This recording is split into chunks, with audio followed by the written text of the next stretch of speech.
Friends, welcome back to my YouTube channel Salesforce AI Champions. Today I'll be going to talk about and demonstrate how to create data streams in Data Cloud. So before get started, please do like, share, subscribe my YouTube channel.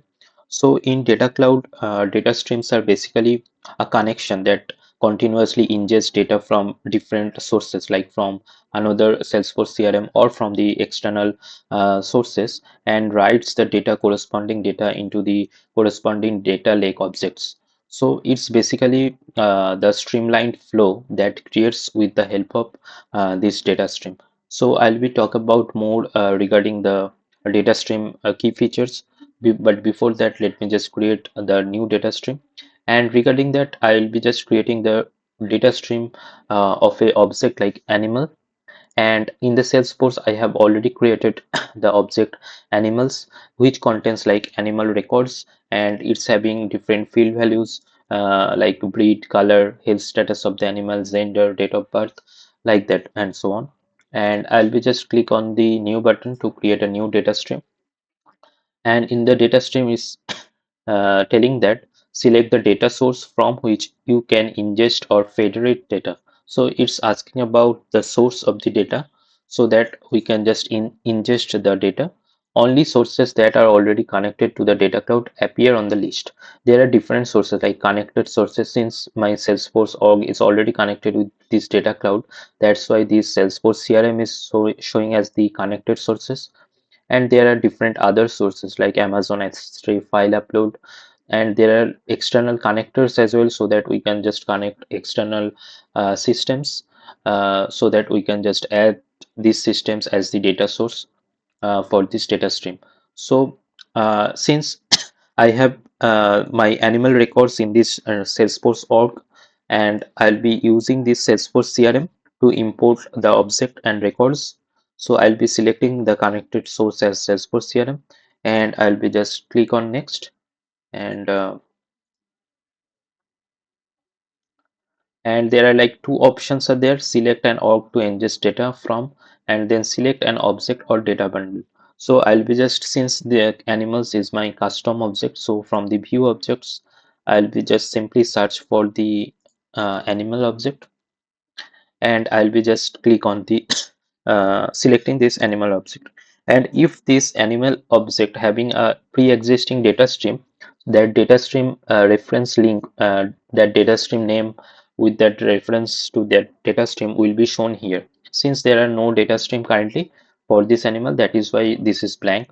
And since the animal is a custom object of the Salesforce, so that is why this is custom object is marked as true. So after selecting this object, I can just simply click on next.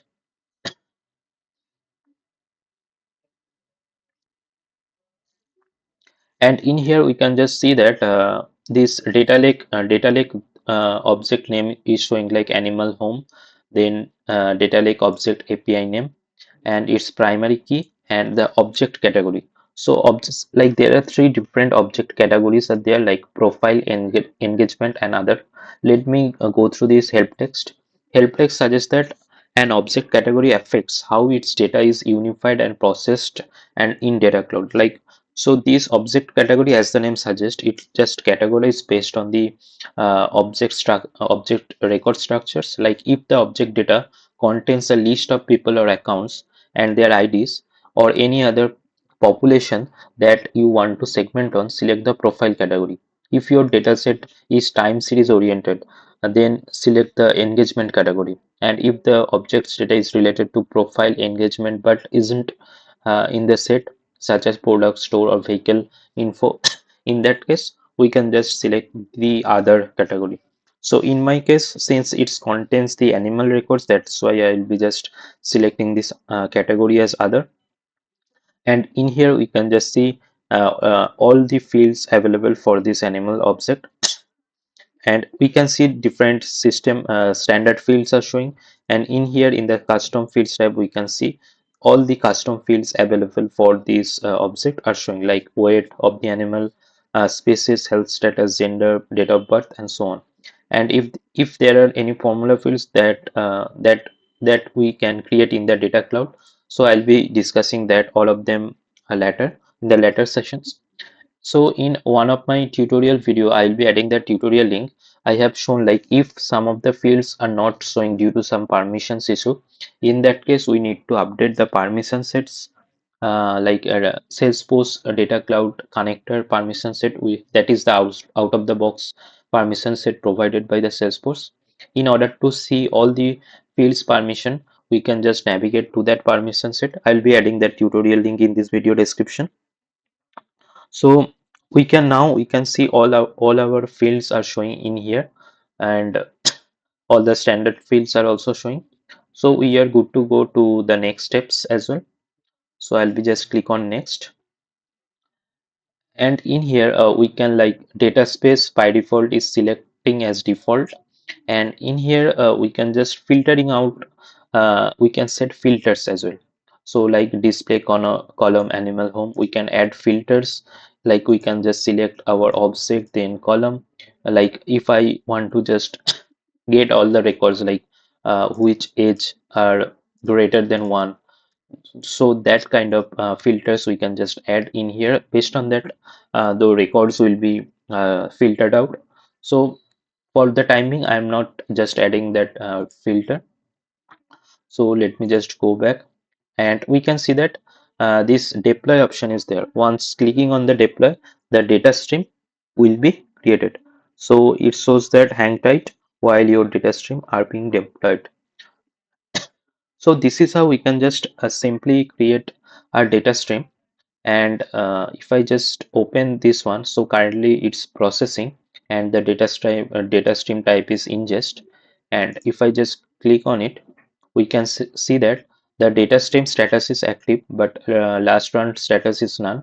I can just simply click on this refresh now button, and we can see that last run status is pending. So this will be success in order to process all the records from the Salesforce.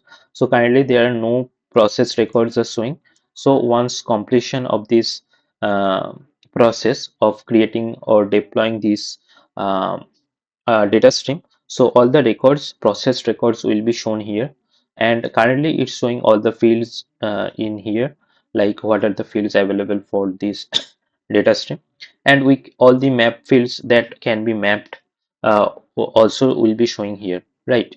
And we can just click on this start once this last run status is active, success. And in here we can see details as well, like refresh mode is absurd, then data extract method, full refresh, data connector type, Salesforce CRM. So these are the key details we can find. And we can also find refresh history. So currently it's processing, that's why not there are no refresh history currently showing. So in the next session I'll be talking about like how to map and how to create like a new data model object, and we can just map our this animal object fields with that newly created data model object, so and so on. So so before ending this session, I just want to talk about little bit more on the data stream. Like uh, data stream, primary role of a data stream is to retrieve different data sets from an external system. In here I have used like Salesforce CRM, and bring them into the data cloud for processing and unification, right? And then a data lake object, DLO creation, that will be I'll be talking about in some next sessions. The data received from a stream is written into a corresponding DLO. So whatever the data we are getting in this data stream will be written into a data lake object, which serves as the data lake storage for the ingested information. And then continuous processing, like data stream facilitate continuous updates to the data, including full refreshes and incremental upserts based on a set schedule. Like whenever that data got updated, so that updated information needs to be ingested in the data stream. So that updates we can make it scheduler wise, like frequency batch wise. That is how we can just update our records. And categorization, last one, like data streams are categorized into like three profiles that I already discussed, like profile, engagement, and other categories, to define how the data fits in the unified data model for segmentation and other use cases. So I'll be talking about more on the data cloud topics like how to map all the fields. Then I'll be providing different use cases of this data cloud. So please stay tuned. I'll be adding more tutorials on Salesforce Omni Studio as well as data cloud topics. So thanks for watching. Please, if you like this video, please like, share, subscribe my YouTube channel. Thanks for watching.